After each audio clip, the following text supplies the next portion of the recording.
युवक।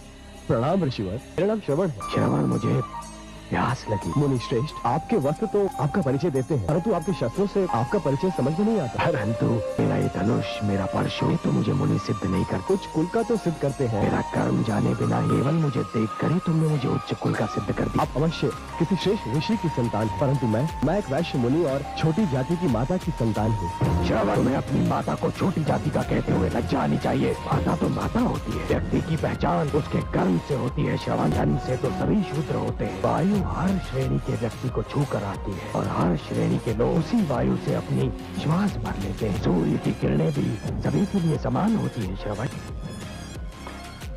हे मुनिवर, आप मुझे अपना परिचय दें, क्योंकि आज से आप मेरे आदर्श हैं।